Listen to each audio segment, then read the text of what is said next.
A esta hora, el encuentro que esperabas. Encuentro con la ciencia con Modesto Montoya.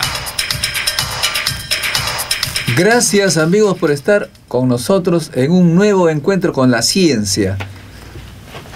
Hace algunos días nos enteramos que el Premio Nobel de Física ha sido otorgado a Peter Higgs y su colega, que predijeron hace cerca de 40 años la existencia de una partícula muy especial, llamado ahora el bosón de Higgs, pero popularmente conocida como la partícula de Dios en castellano, que es una mala traducción del inglés de un libro que escribió otro premio Nobel, Leon Lederman, God Particle, o sea, la partícula Dios.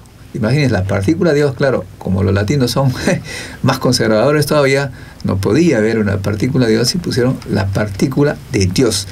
Un experto en este tema ha hecho experimentos en estos laboratorios donde se han realizado también los relacionados con la partícula de Dios. Es el doctor Javier Solano, director de la sección de posgrado de la Facultad de Ciencias de la UNI. Con él vamos a conversar sobre el tema para que nos explique, y luego tendremos también importantísimos invitados para hablar de este y otros temas. Javier, tú has participado allá en el CERN en algunos experimentos donde se ha descubierto esta partícula, se ha producido esta partícula. Buenos días para comenzar. Sí, yo estuve 1 año y medio en el CERN, aunque trabajé en esa época en desarrollo de prototipos de detectores de muones que obviamente servían para varios de los experimentos.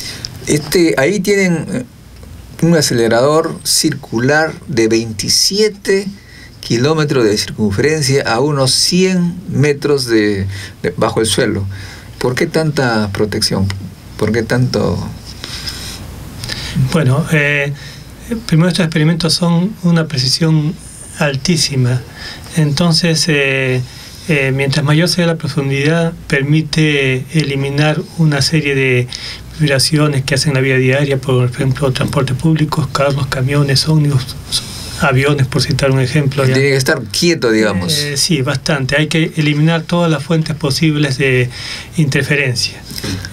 Descartar, hacer coincidencias para ver que no hay ningún error posible. Bueno. Ahora, esta partícula, que es bien masiva en comparación con las otras, pues aplicando el principio de Einstein, hay que concentrar energía, en este caso energía cinética, de 2 protones que chocan frontalmente. ¿Y qué se produce en ese? ¿Qué pasa cuando hay ese choque? ¿Cómo es que se genera la partícula de ese choque? Bueno, los experimentos de altas energías, como son en el CERN en Suiza y el Fermilab en Estados Unidos, se basan en 2 principios básicos. Uno es la famosa fórmula de Einstein de E igual a mc cuadrado. Necesito la energía para producir masa invariante. Y la otra es la física cuántica, el principio de Heisenberg. Yo, para estudiar y medir algo con mucha precisión en el espacio, necesito desafortunadamente una gran imprecisión, una gran cantidad de momento, que es la energía. Entonces yo necesito aceleradores con muy alta energía, una para poder estudiar fenómenos muy muy pequeños del microcosmos, y la otra para poder generar partículas masivas, como el bosón de Higgs, por ejemplo.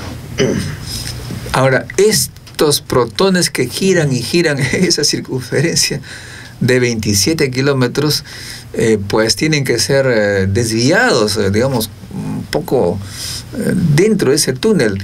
¿Cómo es que se logra que estos no se salgan de su trayectoria circular? Bueno, hay una serie de magnetos, cuadrupolos, octopolos magnetos, que focalizan la trayectoria de los, en este caso, de las partículas de los protones. Y hay otras partes del sistema, hay secciones que tienen una trayectoria recta, en las cuales hay una serie de condensadores resonantes que le van dando velocidad. En cada vuelta adquieren más y más velocidad, más y más momentum, energía. Y en otras secciones de la trayectoria hay magnetos que focalizan y curvan la trayectoria y lo permanecen girando. Entonces prácticamente es en cada vuelta ya, que son los magnetos del campo magnético que lo hace girar, hay a su vez condensadores que le van aumentando la velocidad, lo van acelerando cada vez más hasta conseguir la energía máxima posible diseñada para ese acelerador. Las partículas cargadas, amigos, cuando tienen velocidad son desviadas por campos magnéticos. Esto tiene consecuencias interesantes para la vida. Por ejemplo, vienen del Sol partículas cargadas a gran velocidad que chocarían contra nosotros y liquidarían muchas células y nos producirían cáncer. Pero el campo magnético de la Tierra las desvía.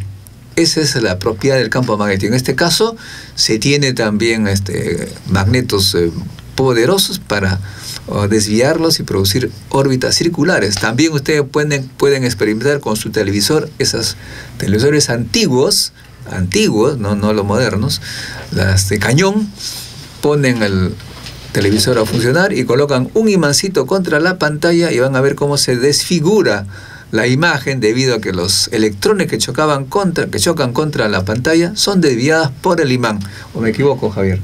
No, con certeza, ese es básicamente el principio básico, ya inclusive con que se descubrió la relación de la masa entre la carga y la masa del electrón hace más de 100 años, o sea, y desde ahí se sigue modificando, sofisticando el mismo principio. Nosotros estamos acostumbrados ya hace buen tiempo a decir el hombre está hecho por protones, neutrones que están en el núcleo del átomo y electrones que giran alrededor. Protones y neutrones que tienen una masa como digamos, 1000 MeV aproximadamente, es una unidad, y el electrón que tiene medio MeV aproximadamente, ¿no?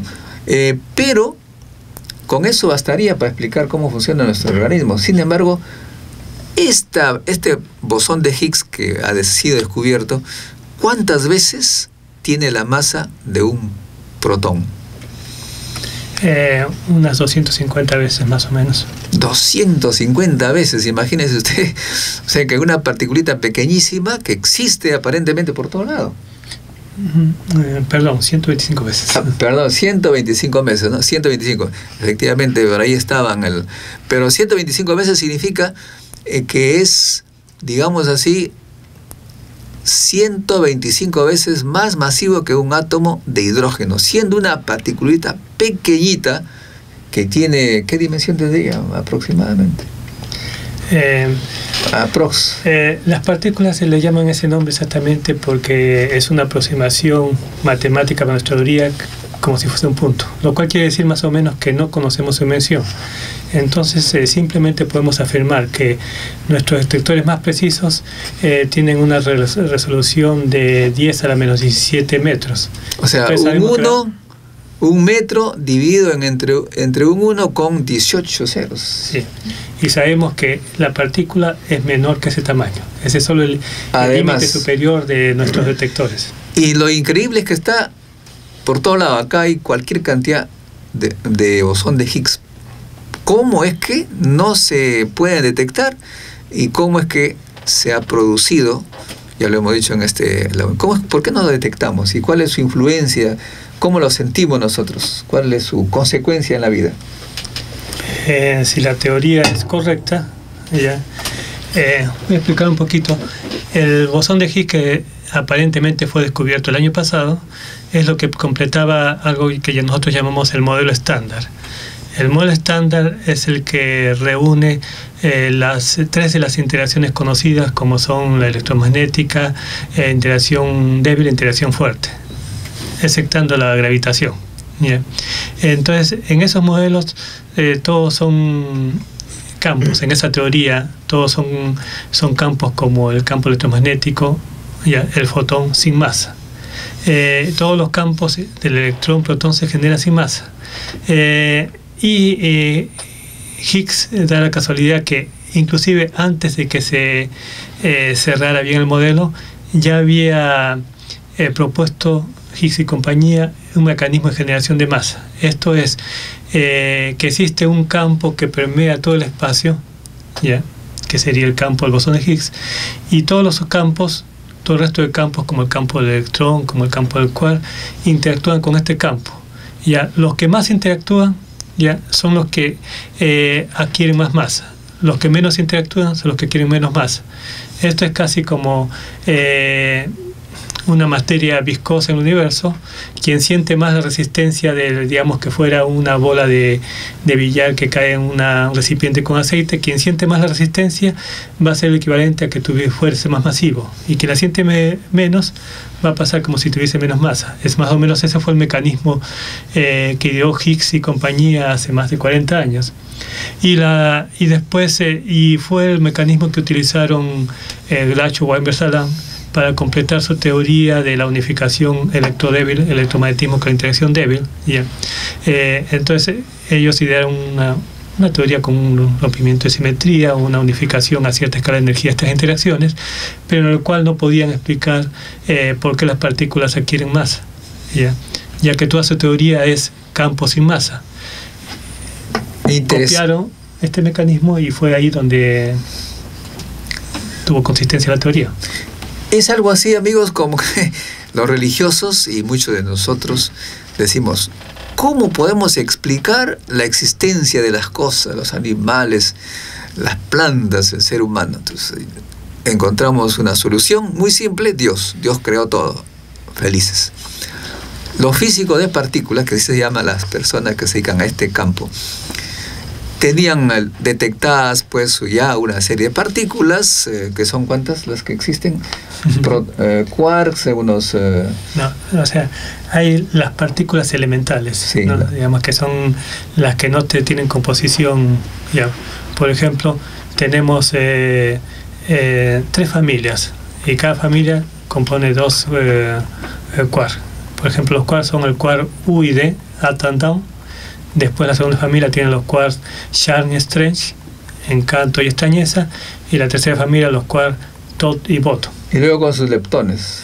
Y abajo tienen las mismas familias, tienen sus leptones. En la primera familia el electrón, su neutrino electrónico, en la segunda el muón, neutrino muónico, y en la tercera el tauón, neutrino tauónico. Muy bien, entonces esas partículas explicaban todo, lo que conocemos, digamos así. Pero la pregunta que se hicieron es, ¿cómo es posible que esas partículas tengan masa? ¿Cuál es la explicación? Y pues así como buscaban la idea de Dios, dijeron, no, tiene que haber este campo, el campo de Higgs, y por lo tanto la partícula de Higgs, que le da masa a todo el resto. Por eso es que se le llama seguramente partícula de Dios o partícula de Dios. Bueno, Javier Solano es profesor de física, y este es su campo, física de partículas, en la UNI, que además es director de la escuela de posgrado, donde ahora está dictándose pues la física médica y un diplomado en protección radiológica. ¿Puedes decir brevemente un public cherry para tu programa? Ok, un poco de marketing. Sí, se está entre los diferentes programas que se dicta en la sección de posgrado de la Facultad de Ciencias de la UNI, está la maestría en física médica y la segunda especialización en protección radiológica, que en este semestre 2013 2 están comenzando con un mes, digamos, de atraso, justamente para recibir una mayor cantidad de postulantes. Muy bien, entonces, y esto se hace en colaboración con el Instituto Peruano de Energía Nuclear. Muchas gracias, Javier, pero quédate con nosotros.